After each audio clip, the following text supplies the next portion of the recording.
Hello everyone. इस class में हम केमिस्ट्री ऑनर्स सेमेस्टर आईवी का एक वेरी इंपॉर्टेंट क्वेश्चन डिस्कशन करेंगे। लॉन्ग क्वेश्चन वो है Debye Huckel theory of strong electrolyte. My dear friend, weak electrolyte के लिए हमको थोड़ा आइडिया भी है कि कैसे जितना ज़्यादा हम कंसंट्रेशन को कम करेंगे, यानी जितना डाइल्यूशन बढ़ाएंगे, जितना कंसंट्रेशन कम करेंगे उतना ज़्यादा कंडक्टेंस आएगा। क्योंकि हमको पता है कि जितना ज़्यादा हम ऐड करेंगे सॉल्वेंट, यानी जितना ज़्यादा डाइल्यूशन करेंगे उतना कंसंट्रेशन कम होगा, उतना ज़्यादा डिसोसिएशन होगा, उतना नंबर ऑफ़ आयन्स बढ़ेगा डिसोसिएशन से, एंड नंबर ऑफ़ आयन्स बढ़ने के वजह से हमको ज़्यादा से ज़्यादा कंडक्टेंस मिलेगा। लेकिन स्ट्रॉन्ग इलेक्ट्रोलाइट का ये डिबाई-हक्कल थ्योरी में हम क्या डिस्कशन करेंगे। हमको तो पता है कि स्ट्रॉन्ग इलेक्ट्रोलाइट के मतलब ये पूरा डिसोसिएट हो जाता है, इसका डिग्री ऑफ डिसोसिएशन यूनिटी होता है, ऐसा करके हमको आइडिया है।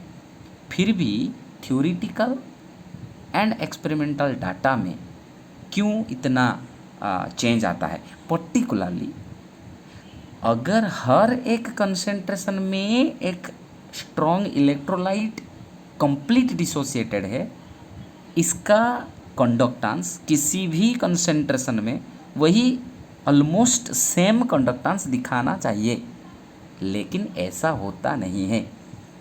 Moderate concentration, dilute concentration, high concentration, ये तीनों में एक स्ट्रॉन्ग इलेक्ट्रोलाइट का कंडक्टेंस में वेरिएशन देखने को मिलता है। तो ये जो डेविएशन होता है स्ट्रॉन्ग इलेक्ट्रोलाइट जिसका डिसोसिएशन ऑलमोस्ट वन है करके हमको नॉलेज है, लेकिन क्यों कंसंट्रेशन का वेरिएशन से स्ट्रॉन्ग इलेक्ट्रोलाइट का भी कंडक्टेंस चेंज हो जाता है, उसको ही हम डिस्कशन करेंगे डिबाई-हक्कल थ्योरी ऑफ स्ट्रॉन्ग इलेक्ट्रोलाइट में। 3 फैक्टर है, ठीक है, 3 फैक्टर्स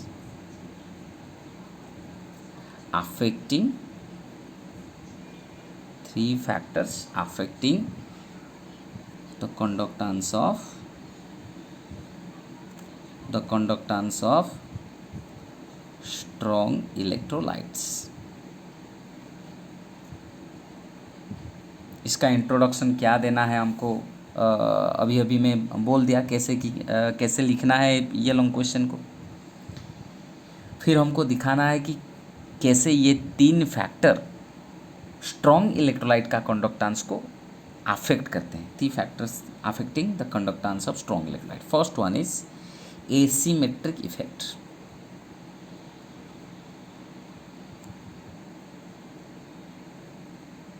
और इसको भी बोलते हैं रिलैक्सेशन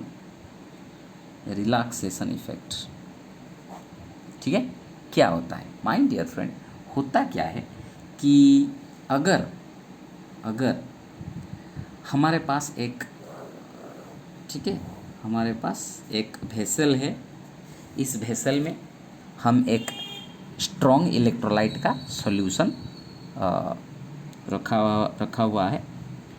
अगर ये सॉल्यूशन में हम आयंस के पोजीशन को देखेंगे तो उसका स्टेटस को क्या होगा माय डियर फ्रेंड, कि अगर ये सॉल्यूशन न्यूट्रल है, हम इलेक्ट्रिसिटी अप्लाई नहीं किए हैं, तो ये तो पूरा क्लियर है कि एक पॉजिटिव काटायन के चारों ओर नेगेटिव काटायन का एटमॉस्फेयर होगा। ये जो नेगेटिव एटमॉस्फेयर रहता है, नेगेटिव आयन का एटमॉस्फेयर किसके चारों ओर, इस पॉजिटिव काटायन के चारों ओर ये जो नेगेटिव आयन्स हैं ये एक सिमेट्रिक एटमॉस्फेयर क्रिएट करते हैं, सिमेट्रिक आयोनिक एटमॉस्फेयर।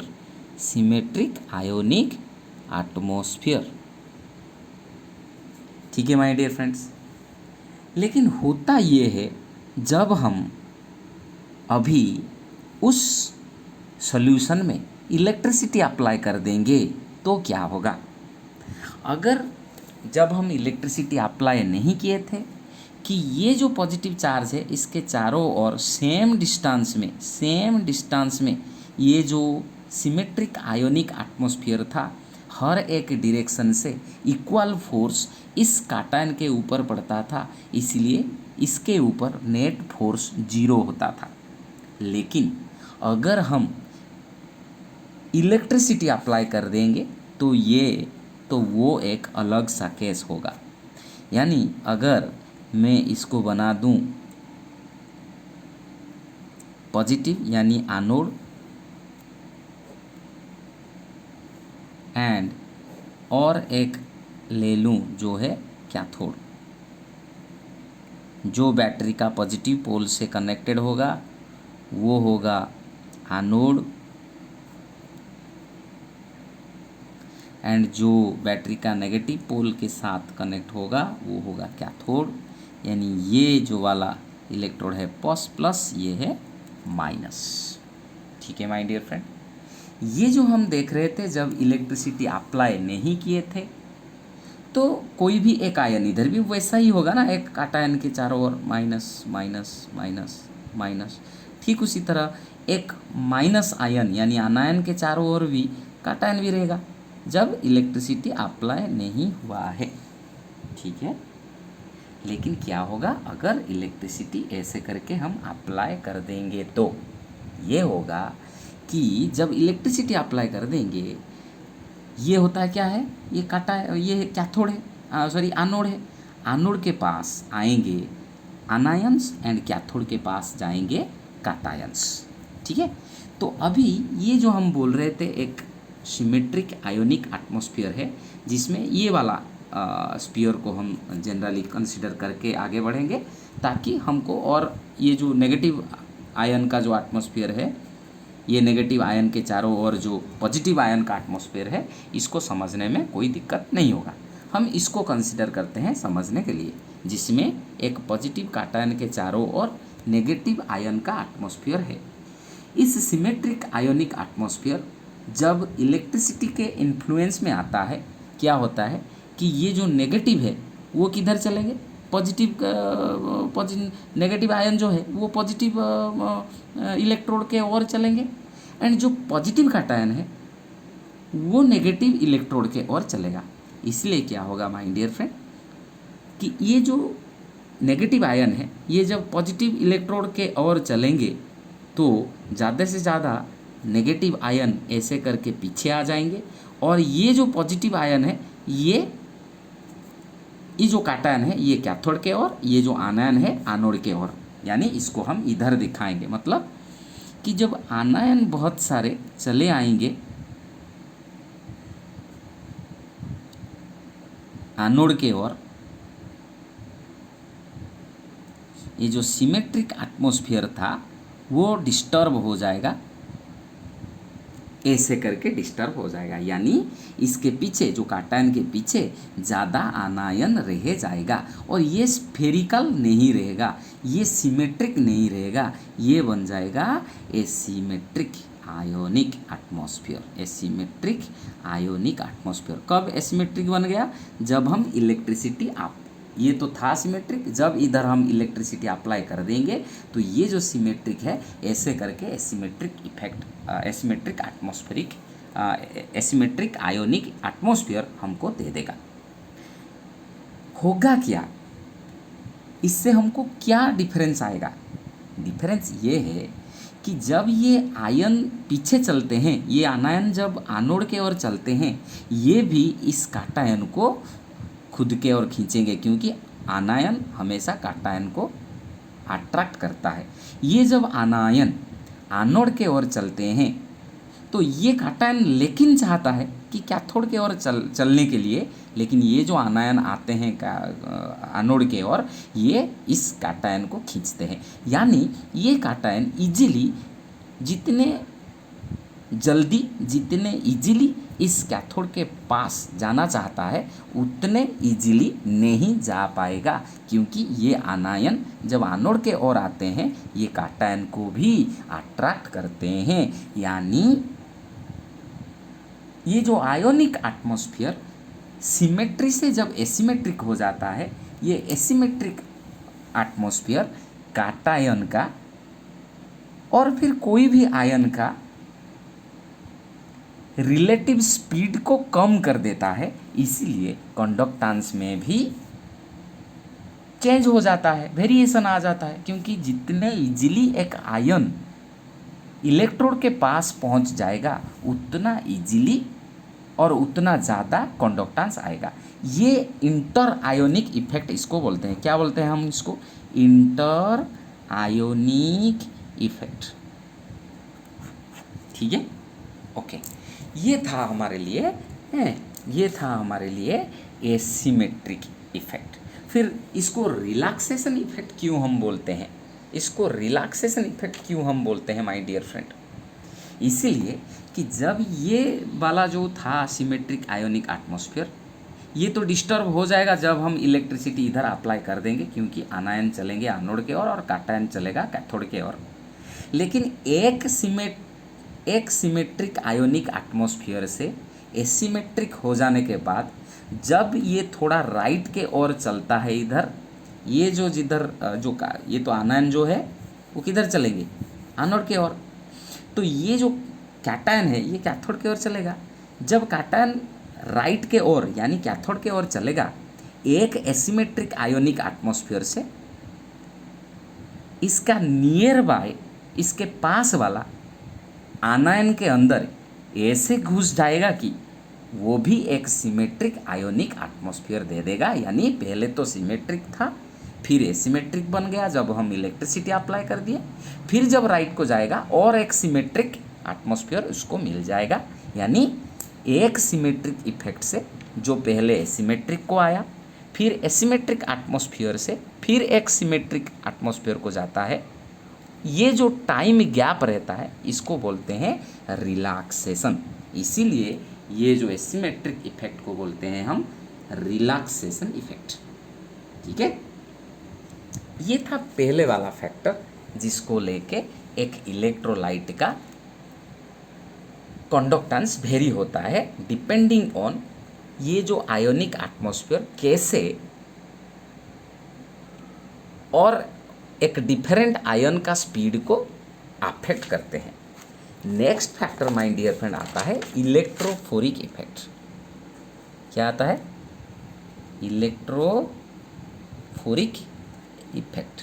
इसमें क्या होता है माय डियर फ्रेंड? अभी अभी हम डिस्कशन कर रहे थे, अगर एक काटायन है तो इसके चारों ओर क्या रहेगा कि आनायन का एटमॉस्फेयर रहेगा। इलेक्ट्रिसिटी हम जब अप्लाई नहीं करते हैं, एक काटायन के चारों ओर आनायन का एटमॉस्फेयर रहता है। खाली इतना ही नहीं, जब ये आनायन है, अभी ये आनायन का अगर हम हाइड्रोलिसिस इफेक्ट देखेंगे कि इस जो ये जो आनायन है, इस आनायन के चारों ओर सॉल्वेंट भी उसको सराउंड करके रखेंगे। सॉल्वेंट का जो ये माइनस है, मतलब सॉल्वेंट का पॉजिटिव एंड नेगेटिव चार्ज के ओर रहेगा, एंड जो नेगेटिव एंड वो दूर के ओर रहेगा, उससे दूर रहेगा। ठीक है, ये जो नेगेटिव है इसका मतलब अभी हम क्या कर सकते हैं? वाटर। हम क्या डिस्कशन कर रहे हैं? हम डिस्कशन कर रहे हैं वाटर। ठीक है, ये जो वाटर अगर वाटर हमारे लिए सॉल्वेंट है, ये जो हाइड्रोजन है माय डियर फ्रेंड, ये ऑक्सीजन का इलेक्ट्रोनेगेटिविटी ज़्यादा है, इसको हम डेल माइनस लिखते हैं, और ये दोनों एंड में ये इलेक्ट्रॉन ऑक्सीजन के ओर चला जाता है थोड़ा, इसलिए इसके ऊपर पार्शियल नेगेटिव एंड इस दोनों हाइड्रोजन के ऊपर पार्शियल पॉजिटिव चार्ज होता है। इसलिए वाटर अगर हमारे लिए सॉल्वेंट है तो हम इसको लिखते हैं एक एंड डेल प्लस एंड एक एंड डेल माइनस। अगर इसको हम दिखाएंगे, इसको लिखेंगे डेल माइनस और इसको लिखेंगे डेल प्लस। ऑक्सीजन के एंड जो ऑक्सीजन एंड होता है डेल माइनस, हाइड्रोजन एंड जो है वो है डेल प्लस। वाटर को ऐसे करके हम रिप्रेजेंट करते हैं। यानी जो आयोनिक एटमॉस्फेयर था जिसमें एक काटायन के चारों ओर आनायन का एटमॉस्फेयर था, उस आनायन का चारों ओर इस हर एक आनायन हर एक आनायन के चारों ओर वाटर भी सराउंड करके रहेंगे, क्योंकि ये नेगेटिव है, वाटर का पॉजिटिव एंड इस नेगेटिव आयन को सराउंड करके रखेंगे। ठीक इसी तरह इसी इधर भी हम वैसे दिखा सकते हैं, जिसमें ये तो आनायन है यानी वाटर का डेल plus anion cation, anion positive charge negative charge हमेशा ऐसे अलाइन करके रहेंगे। सो इसीलिए ये आनायन है, वाटर का पॉजिटिव एंड आनायन के और रहेगा, और वाटर का जो नेगेटिव एंड वो आनायन से दूर रहेगा। ठीक है, क्यों हम इसको ऐसे करके डिस्कशन कर रहे हैं?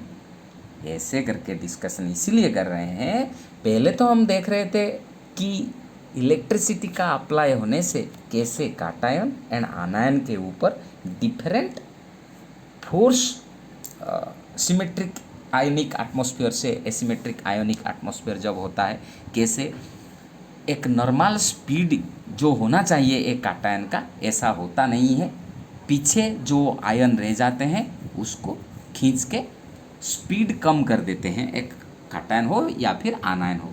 खाली उतना ही नहीं, अभी ये जो आनायन भी है माय डियर फ्रेंड, आनायन के चारों ओर इधर वाटर भी है, यानी ये वाटर का जो नेगेटिव एंड है, यानी जब हम इलेक्ट्रिसिटी अप्लाई करेंगे ये आनायन को तो एनोड के ओर चलना पड़ेगा, जिधर एनोड होगा बैटरी का, नेगेटिव एंड जिस इलेक्ट्रोड के साथ कनेक्टेड है वो हमारे लिए माय डियर फ्रेंड एनोड होगा। ये आनायन जब एनोड के ओर चलेंगे, जब हम इलेक्ट्रिसिटी अप्लाई करेंगे, खाली आनायन नहीं जाता है, आनायन के साथ जो सॉल्वेंट मॉलिक्यूल्स है वो भी मूव करते हैं, यानी इस आनायन का स्पीड में भी चेंज हो जाता है, यानी इस पॉजिटिव चार्ज जो सिमेट्रिक था एसिमेट्रिक बनता है, फिर एसिमेट्रिक से सिमेट्री बनेगा, जो रिलैक्सेशन टाइम हम बोलते हैं, उस रिलैक्सेशन टाइम के ऊपर भी गहरा प्रभाव पड़ता है माय डियर फ्रेंड्स। तो पहले इसको ही बोलते हैं हम इलेक्ट्रोफोरिक इफेक्ट। उधर तो खाली ionic atmosphere symmetric and asymmetric के बाद हम डिस्कशन कर रहे थे, इधर एक एक्स्ट्रा फैक्टर आ गया कि जिस आनायन का मूवमेंट के बारे में हम डिस्कशन कर रहे थे वो खाली आनायन मूव नहीं कर रहा है, आनायन के चारों ओर जो सॉल्वेंट मॉलिक्यूल सराउंड करके हैं वो भी मूव करते हैं, यानी ये भी आयन का स्पीड को कम कर देते हैं, इसलिए कंडक्टेंस को अफेक्ट कर देते हैं। जितना हम कंडक्टेंस होगा करके एक्सपेक्ट करते हैं उतना होता नहीं है। ठीक है, ये था second effect electrophoretic effect. Third effect क्या है? थर्ड इफेक्ट होता है विस्कोस इफेक्ट। क्या होता है my dear friend? Viscous effect. इसमें क्या है? विस्कस इफेक्ट में हम डिस्कशन कर सकते हैं कि जब वाटर और दूसरा एक सॉल्वेंट के बारे में हम डिस्कशन करेंगे, एक आयन जब एक सॉल्वेंट के बीच में इलेक्ट्रोड के ओर चलेगा, अगर वो सॉल्वेंट का विस्कोसिटी ज़्यादा होगा, इस आयन के स्पीड के ऊपर गहरा प्रभाव पड़ेगा, क्योंकि ज़्यादा विस्कस लिक्विड में एक आयन का स्पीड कम हो जाता है। तो इसीलिए इलेक्ट्रिसिटी अप्लाई करने के बाद जितना इजीली एक आयन का मूवमेंट होना चाहिए उतना इजी होता नहीं है। इसीलिए विस्कस इफेक्ट भी, ज़्यादा विस्कोसिटी होने वाला लिक्विड सॉल्वेंट में आयन का स्पीड कम हो जाता है। तमाम ये तीन इफेक्ट, यानी कौन सा तीन इफेक्ट? फर्स्ट आता है एसिमेट्रिक इफेक्ट,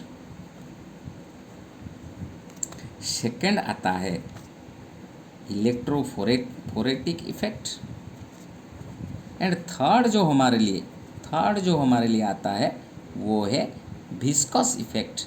ये तीनों मिलके एक स्ट्रॉन्ग इलेक्ट्रोलाइट का कंडक्टेंस को डिटरमिन करते हैं, जिसको पूरा कैलकुलेशन करने के बाद डिबाई एंड हकल एक फार्मूला हमको दे रहे हैं, जिस फार्मूला को यूज करके हम किसी भी कंसंट्रेशन में एक स्ट्रॉन्ग इलेक्ट्रोलाइट का कंडक्टेंस डिटरमिन कर पाएंगे।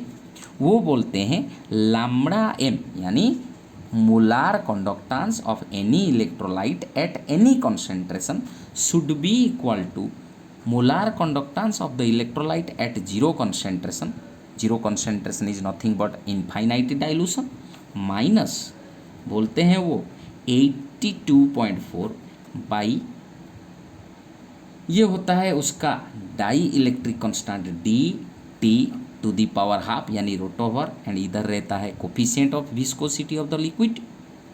जिस जिस फैक्टर के बारे में हम डिस्कशन कर रहे थे, हर एक फैक्टर को देख के ये फॉर्मूला दिया गया है डिबाई एंड हकल के द्वारा, into 10⁵ by D into T absolute temperature. किस टेम्परेचर में हम ये एक्सपेरिमेंट कर रहे हैं, हाफ।